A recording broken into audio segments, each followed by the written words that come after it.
ایک بندے نے ریکارڈ بنایا، کوئی 16 میٹر اس نے لمبا کیک بنایا ہے یا کوئی سینڈوچ بنایا اتنا بڑا۔ بھائی کیا کرو گے اتنے لمبے سینڈوچ کا؟ کیا کرو گے اتنے لمبے کے؟ ہاں کبھی کبھی ہم کوئی کام کرتے ہیں میڈیا کے اندر لوگوں کی توجہ کو کسی کی طرف متوجہ کرنے کے لیے، مثلا 15 شعبان ہے، امام زمانہ کی ولادت ہے، مومن نے کیک بنایا ہے، مثال دے رہا ہوں، کراچی میں کسی نے کیک بنایا، مثلا کوئی 10 میٹر کا کیک بنایا، بھائی امام کی ولادتیں بنا رہا ہے۔ اب ایک بندہ ٹی وی پہ دیکھے گا، اچھا 10 میٹر کا کیک بنایا، پاکستان میں ریکارڈ توڑ دیا، کس کے لیے بنایا؟ 15 شعبان۔ اب اس کے ذہن میں سوال پیدا ہوگا، 15 شعبان کیا ہے؟ ذہن کو انتقال دینے کے لیے اگر تم کوئی کام کر رہے ہو وہ عاقلانہ ہے، واقعاً 15 شعبان کیا ہے؟ پھر وہ جستجو کرے گا، اچھا امام کون ہے؟ امام زمانہ حضرت مہدی۔ کون ہے حضرت مہدی؟ آئے گا۔ کئی لوگ شیعوں پہ اعتراض کرتے ہیں کہ آپ کی حرکتیں عاقلانہ نہیں ہیں۔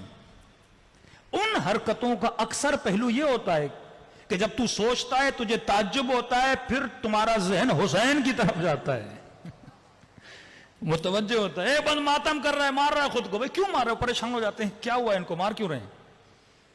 پھر کہتے ہیں حسین حسین بول رہے ہیں۔ کون حسین؟ کیا ہوا تھا حسین کے ساتھ؟ یہ ہمیں پاگل بول رہے تھے اور ہم ان کے بچوں کو حسین حسین سنا کے حسینی بناتے گئے۔ ہاں یہی کڑیاں تھی۔ میں بعض مجلسوں میں کہتا ہوں آگ کا ماتم کرتے تھے مومنین، یا جیسے زنجیر کا ماتم۔ پھر بعض مراجع نے فتویٰ دیا کہ بھائی اب اس کو بند کر دو، کیونکہ بعض اوقات بعض چیزیں اس زمانے میں لوگوں کو امام حسین کی طرف متوجہ کر رہی تھی۔ ہم کرتے تھے، یاد ہے ہم چھوٹے تھے، ہمارے گاؤں میں آگ کا ماتم ہوتا تھا، پورا گاؤں جمع ہوتا تھا۔ اب اس عمل کو دیکھا جائے، ایک عمل غیر عاقلانہ عمل ہے کہ انگارے جلائے ہوئے ہیں، لوگ دوڑ رہے ہیں، کوئی نماز پڑھ رہا ہے، بھائی مسجد میں جا کے نماز پڑھو، آگ پہ کیوں پڑھ رہے ہو؟ ایک سمجھ نہیں آتی کیسا عمل ہے۔ لیکن اس عمل کے ذریعے ہم لوگوں کے ذہن کو امام حسین کی طرف لے جا رہے ہیں۔ اب اس کو عاقلانہ اینگل دیا ہم نے۔ لوگ ان چیزوں کو، پہلے بزرگ اگر یہ کام کرواتے تھے، سوچتے تھے، پلاننگ بناتے تھے، ایسے بولیں گے امام حسین کی مجلس سے کون آتا؟ پہلے سے مفتی نے بول دیا حرام ہے، نہیں جانا، شیعہ جو بھی بولے نہیں کرنا۔ لیکن ہم نے ایک ایسا اینگل اپنایا، آگ پر نماز پڑھی جائے گی۔ اب پورا گاؤں پریشان ہو جاتا تھا، بھئی آگ میں جائیں گے یہ لوگ، یہ کیسی مخلوق آ گئی؟ نہیں، سارا گاؤں جمع ہو جاتا تھا، جمع ہو کے دیکھ رہے ہیں لوگ آگ پہ دوڑ رہے ہیں۔ پھر پوچھتے تھے آگ کیوں جلائیے؟ پھر ہم بولتے تھے کربلا میں حسین کے خیموں کو جلایا گیا۔ ذہن کو انتقال دیا۔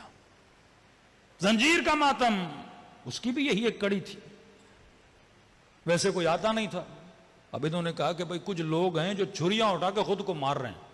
ایک یونیک چیز ہے نا، کون مارتا ہے خود کو چھری؟ کون اپنا خون نکالتا ہے؟ اور اکثر عاشورہ کے جلوس میں انٹیریئر سندھ آپ جائیں گے، ویسے مجلس میں جاؤ گے 2000 2500 لوگ۔ شام غریبہ کی جو مجلس ہوتی ہے جس میں زنجیر زنی ہوتی ہے، کم از کم 50,000 40,000 لوگ آتے، پورا شہر سمجھتا ہے یہ پتہ نہیں گویا سارے شیعہ کھڑے ہیں، شیعہ ہوتے نہیں ہیں، شیعہ کم ہوتے ہیں، تماشائی زیادہ ہوتے ہیں۔ یہ ایک میڈیا اور مارکیٹنگ کی ٹیکنیک تھی کہ ہم لوگوں کو اہل بیت علیہ الصلوۃ والسلام کے قریب لے آئیں۔ خود امام رضا جب محرم کا چاند نظر آتا تھا بازار میں آتے تھے، امامہ اتارتے تھے، خاک سر پہ ڈالتے تھے، گریبان کو چاک کرتے تھے، سارے لوگ پریشان ہو جاتے تھے، مولا بیٹا مر گیا، کیا ہوا گھر پہ، کوئی کسی کا انتقال ہو گیا؟ توجہ جلب کرتے تھے، پھر کہتے تھے کربلا میں میرے جد کو مارا گیا۔ کہتے تھے فرزند رسول ایسے رو رہے ہو جیسے آج کوئی مرا ہو، سالوں گزر گئے، ایسے کیوں رو رہے ہو؟ کہ جان بوجھ کے، کیونکہ اگر ہم غدیر کو مناتے اس طرح تو تم غدیر نہ بھولتے۔